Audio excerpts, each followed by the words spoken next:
Hey everybody, welcome back to my channel. If you're new here, welcome. Hope I can earn your subscription today. If not, hey, I guess I'll try again next time.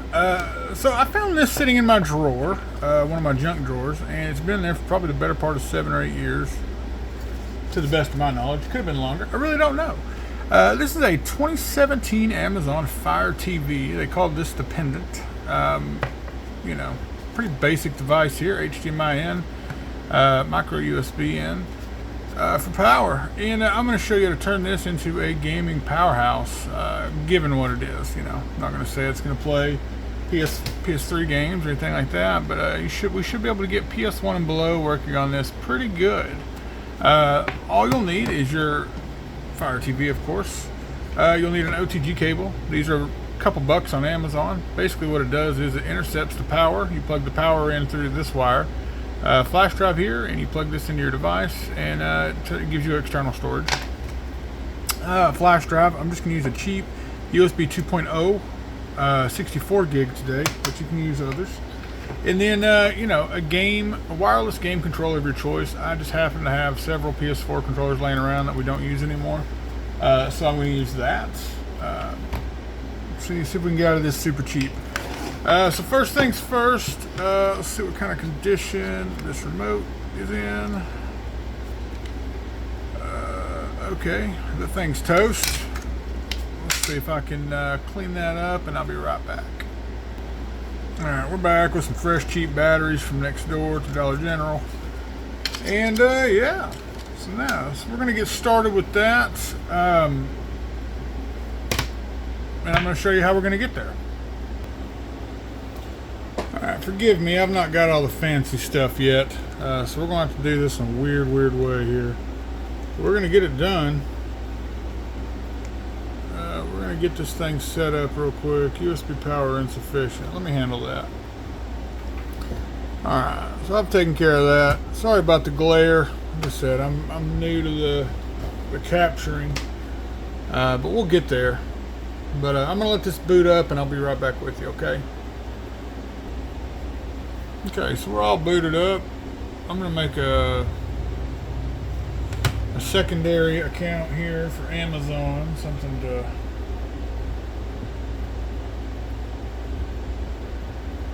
let's see, we're going to add an account.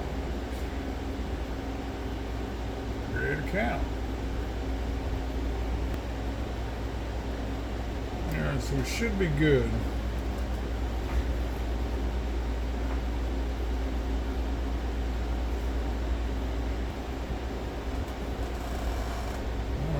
Successfully registered. Welcome, Game Station. I named it Game Station. We're going to continue.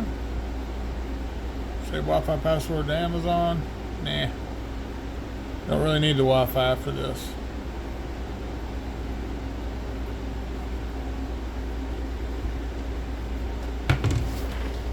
I'll probably do some fast forwarding and trimming of this video so you guys aren't just stuck watching and waiting. These are ancient pieces of technology, but once we get all the bloat taken out and everything installed on it, it's going to be pretty awesome.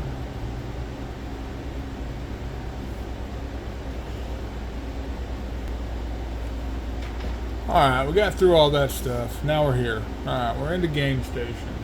We're going to call it. So first things first, we want to go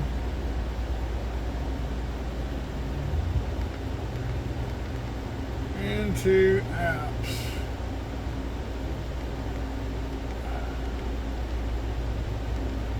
There we go. Search bar. I'm going to go down here, type in downloader.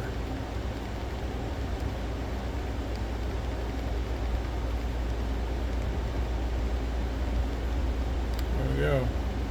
Should be an orange app. And there we go. We've got it. Off the rip.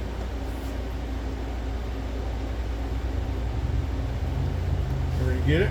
Free download. Perfect.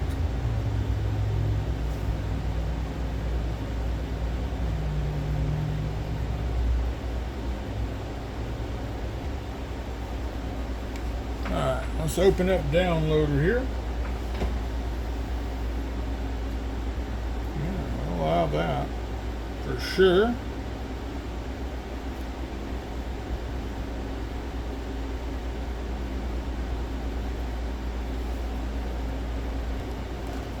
So now that we're on downloader, see if I can turn you up in just a touch. There is a search bar up top here. Now this kind of works like a mouse. Once you get up there, you're going to want to go to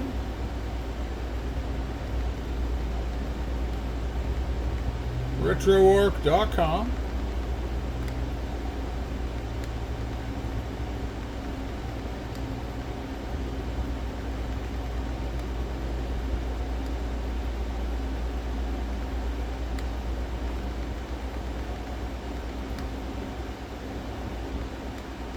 And the reason I'm using this and kind of like, I don't know, a bunch of cheap stuff, it's just stuff that, you know, a lot of people may just have this stuff laying around, you know. Who knows? You might have a Fire, just work on Fire TV sticks as well.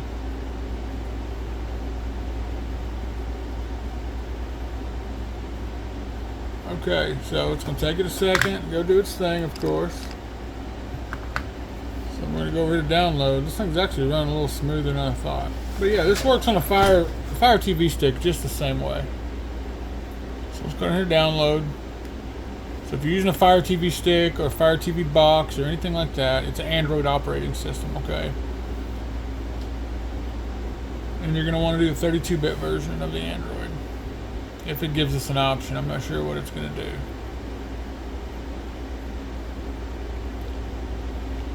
Let's see, cross-platform.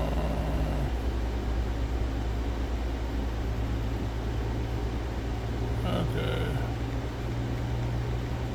So we're going to go download stable and see if it'll pop up and find our version.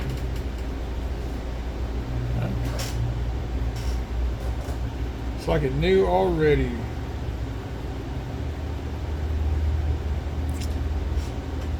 Actually, I think I might have already made my first blunder. We've not turned on developer options yet, so we should still be able to find this after the fact. If not, I'll have to come back in here and re-download it, which is not a problem.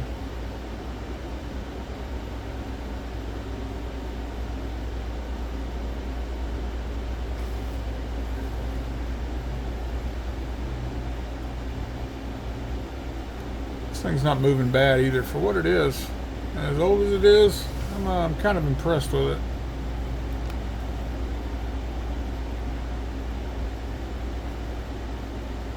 Okay, so yep, so here's what we're going to do.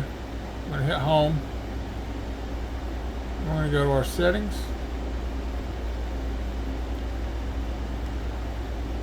That's my complete fault. My Fire TV, right?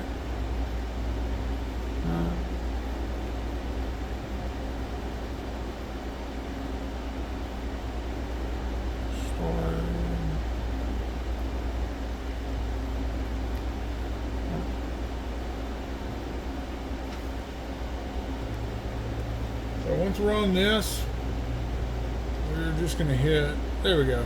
Now we're a developer, okay? You just got to hit that a whole bunch of times. Now we're going to go back. We're going to go all the way down to, we should have developer options on here now.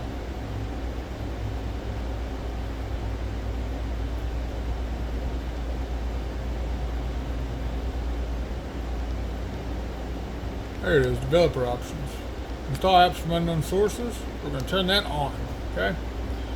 Don't really need ADB debugging. Alright, so now we're going to go back to downloader, and we're going to really hope it's still pulled up like that. If not, it's fine. There we go. Install.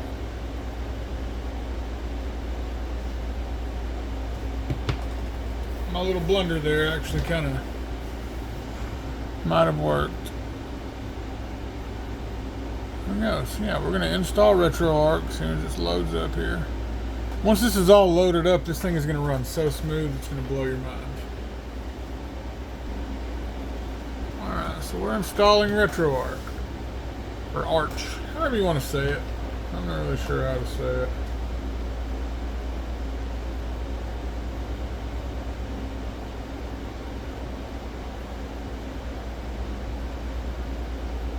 Okay, so let's just go ahead and go to open.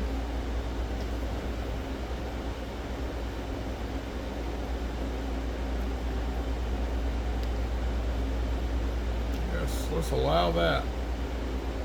Okay. So now that you're in here, I'm going to go down to Online Updater.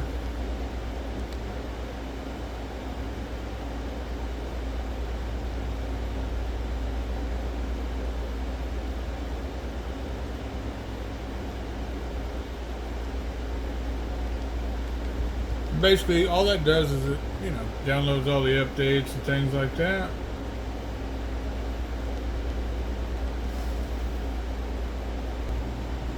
Alright, since we're having some trouble here with input issues, we're going to just select Home. And we're going to go ahead and connect this PS4 controller. So going over here to Settings. And Controllers and Bluetooth Devices.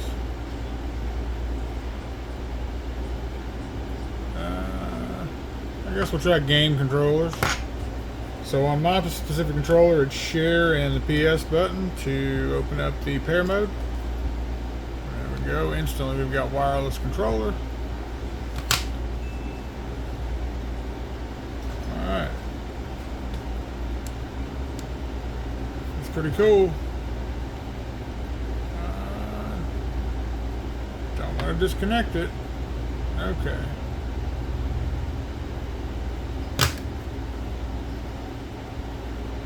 There we go. Alright.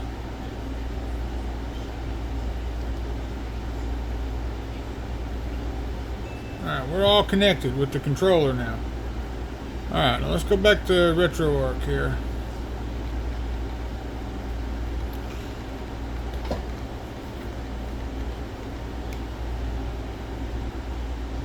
Alright. So this should be pretty easy now. Because this is automatically gonna... Alright, Online Updater, okay? That's what you want to go to first. Alright, and on this you want to go down, update core info files. You want to update the assets.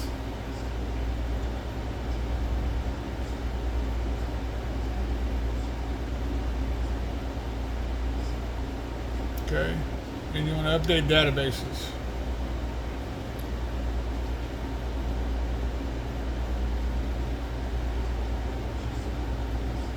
Okay, so now, once that's done, we really don't even have to use RetroArch again.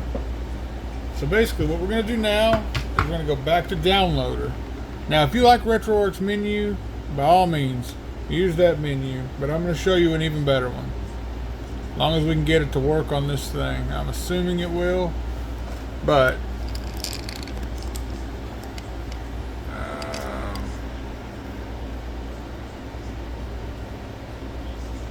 we're gonna go to done since it's already downloaded. Okay, so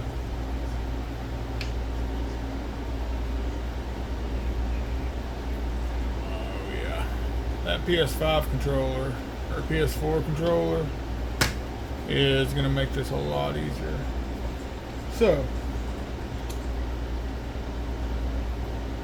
we're going to go to APK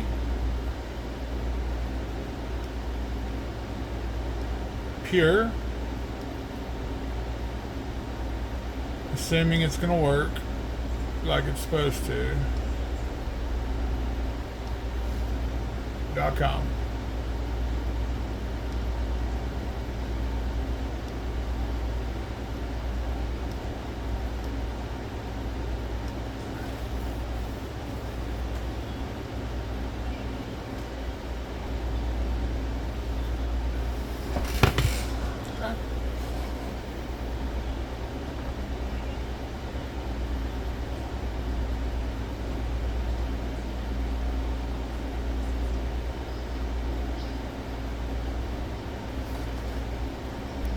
Once we get here, we're just going to verify that we're a human. One of these controls is going to get us down here to click that. So it knows we're not a robot.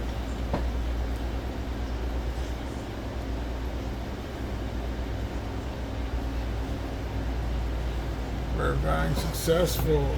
Okay. So, once this opens up, we've got to go into the search bar over here. Come on. Get on over there. Search bar is over there in the top corner. I know you can't see it because I'm not very prepared here, but anyway. Let's see if I can zoom out a little bit. There we go. Okay. So now we've got the search bar opened up. Let this thing load some. Alright, now, once it's open, we're going to download something called Dajiso, I think is it. I don't know how to say it. But I'm going to spell it for you. It's D-A-I-J-I-S-H-O.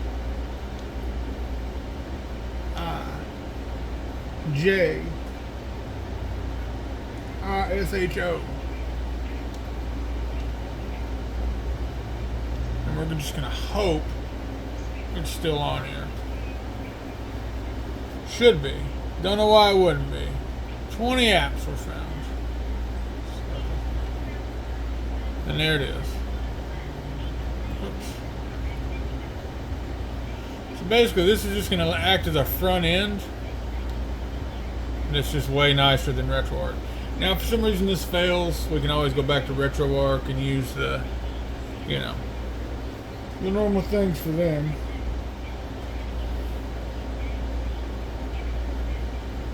Alright, we're going to download the APK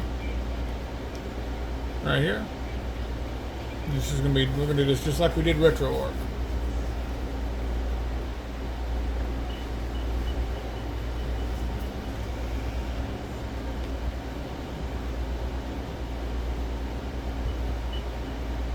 And basically we just got to let it load up here.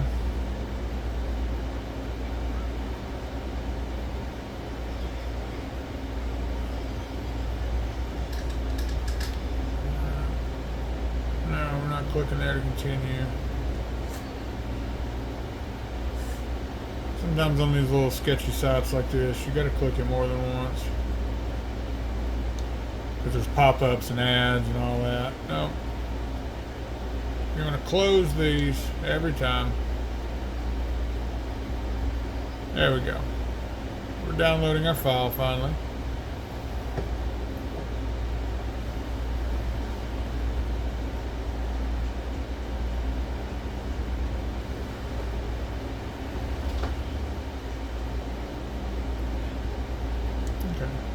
Finally, it was downloaded. No app to handle this file. Huh. Let me troubleshoot for a moment and I'll be right back. Alright, I think I figured it out. I'm going to have to just see. We got to find the files. So we're going to go here, files. Now, if we go here, no app to handle this file. Now, but why is this one fine? Is it because it's an XAPK? Alright. I'm going to do some more, I'll tell you what, we're just going to use RetroArch.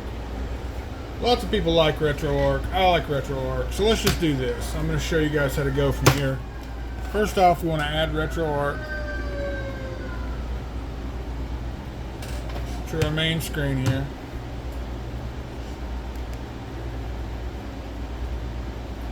Move it to front. Okay.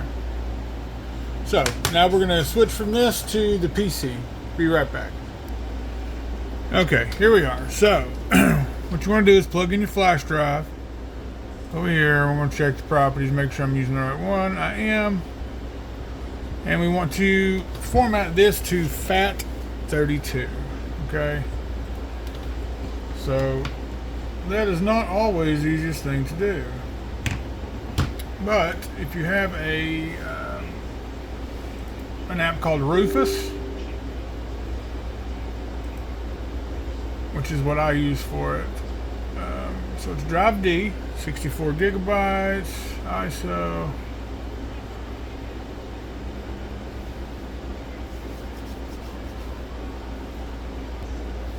basically we want to switch this to non-bootable right here. Now down at file system, we've got FAT32 as default. Okay. Now where's our volume label?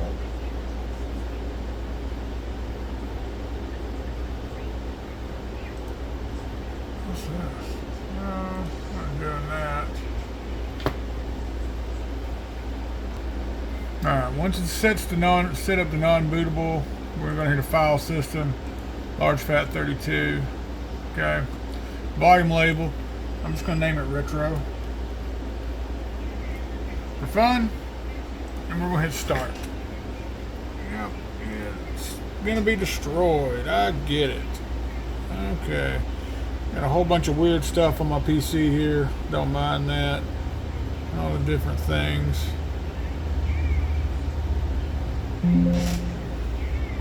Alright, close. Okay. So basically what we want to do now is open this back up. Go to Retro D. And we're going to set these files up like this. So we're going to go to new folder. And we're going to do retro games. Okay. Now inside that folder, we're going to do something called BIOS in case you want to do PS1 games. Okay, and we're also going to do NES. We're going to do SNES. And we're going to do, for now, PS1. It can do a lot more than this. A lot more than this. But this is what we're going to do. Now, I'm not going to show you this part because apparently ROMs are a big no-no to show online. But you find your ROMs and you put them where they go. And I'll meet you back here in just a second. Alright. So once you've got your ROMs, you take your flash drive. You connect it to this OTG cable we discussed earlier. And you connect that OTG cable to the power source. Okay? And then you connect this one to your Fire TV, just like you would the power outlet. And I'll be right back and we'll hook that up. Alright. So now that all that's plugged in, we're going to go in here to RetroArch. Now we're going to go down to Online Updater once more, just to make sure that we get everything we're supposed to do. We're going to do Core and Info files. Okay, we're also going to do Assets. And this time we're going to update controller profiles. Okay.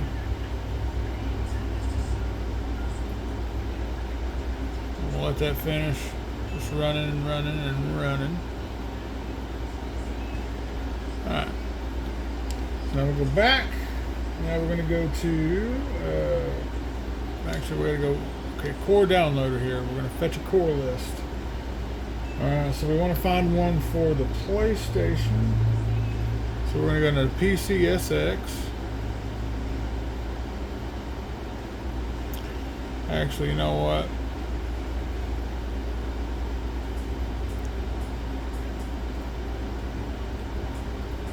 So we're going to go and we're going to do a Famicom one first. We're going to do NEStopia because I like it the best. Alright.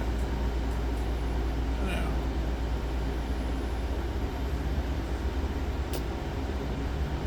I don't see a PlayStation one anywhere.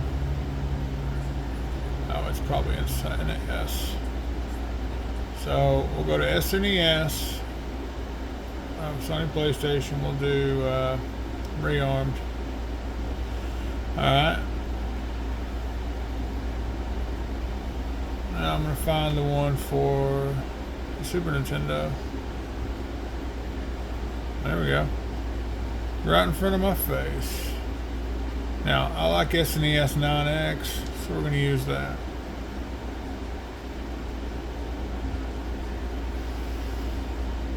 Okay. So now we're going to go to settings.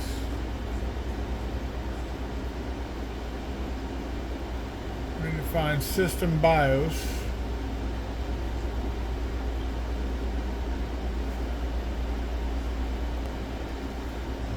Under directory, system BIOS. Okay. Select parent directory. You gotta go down and find the storage. Okay.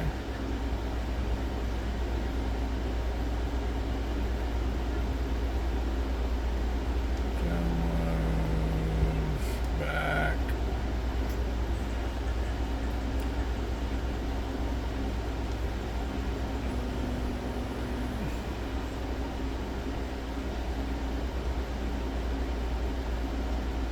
Keep going back here.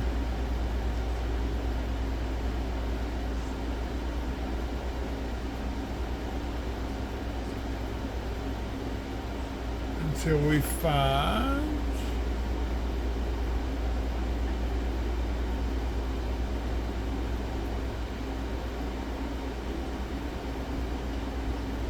there we go. We want to open retro.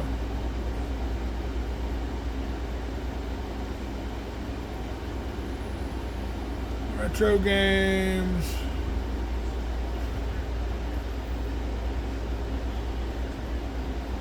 BIOS.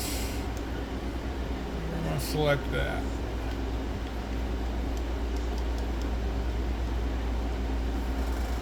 Alright, I don't think that's working, so.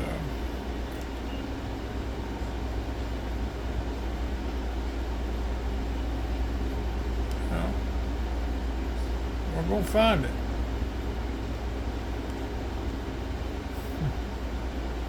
So basically you got to go through this and find. I'll be right back.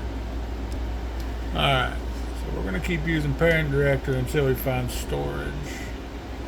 There it is. That should be it right there. Retro games and BIOS. Okay. Use this directory. Alright. Alright, now we want to go back to the main menu and go to import content.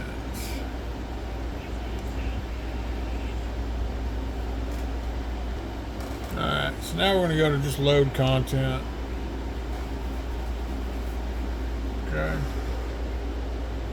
And we're going to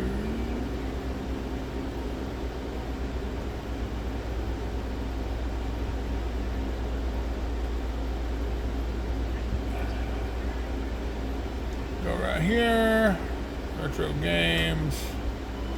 We're going to try a PS1 game to start.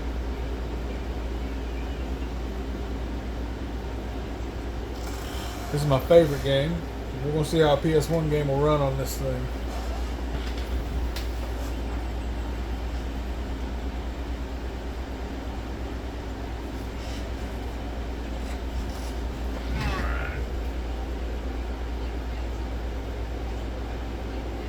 I'm not sure what's up with the audio.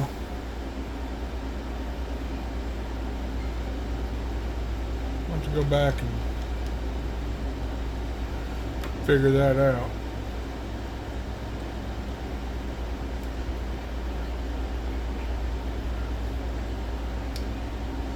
Well, we're having a bit of an issue here.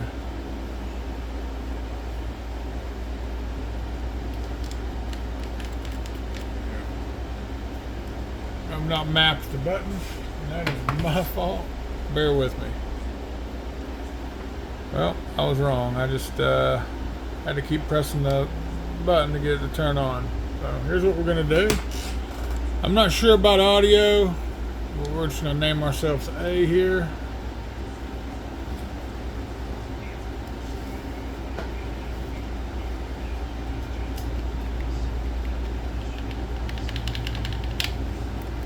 Really not sure why we don't have a start button.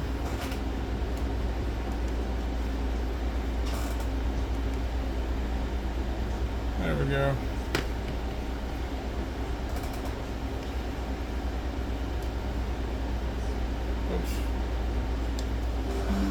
Yeah, I'm super professional. Super professional. Anyway, finally, this is what you get when you don't map the buttons and don't do anything you're supposed to do. Anyway, this game is playing at full speed right now. That's incredible. I never would have imagined that possible.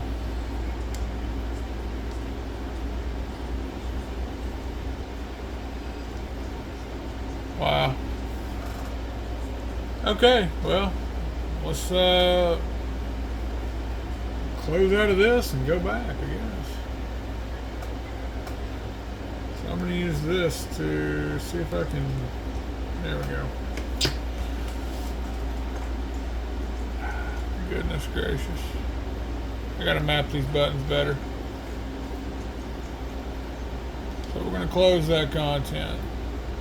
Alright, so, I mean, you see what I'm saying though? Everything is gonna play just fine. You're gonna go into load content, like if you wanted to play something from your NES, play Mario Bros.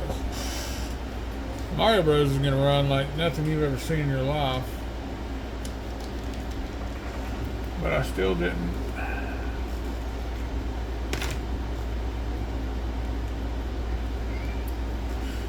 Still did not map those buttons, so I'll have to do a workaround.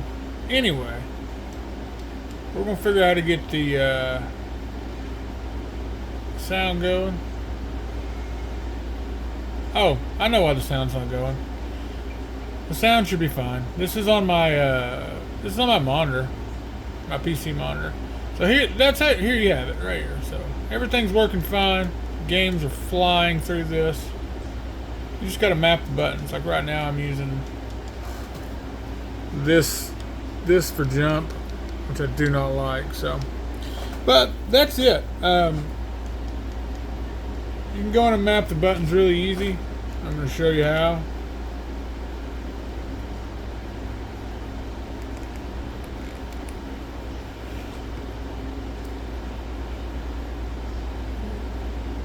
Let's go to RetroArch. We're going to go down to controls. Port 1 controls. We're going to go to device type. It's a gamepad. Okay. Map port 1. So these are all fine. Options is going to be start. Okay, so that's all we had to do there. Share, select. Perfect. So that's all we had to do. Just switch it to a gamepad. And go back. And go back. And go back. So now, that is actually the select button now. That's the back button, just like it should be. So, folks, I know that was a long, drawn-out video. And probably not something you guys are going to really enjoy too often much. I just thought it was neat. You can basically get PS1 games or anything below. You can do 32X, Sega CD, you know, the works. You can get any of that stuff working on this without really too much of a problem. If you have any questions in the video, leave them down below. Maybe I can make a more clean, polished version of this, but you get the gist. It's pretty simple to get this to work. And yeah, comment down below if you have any questions. Anyway, thank you guys for watching. I'll see you in the next video. Goodbye.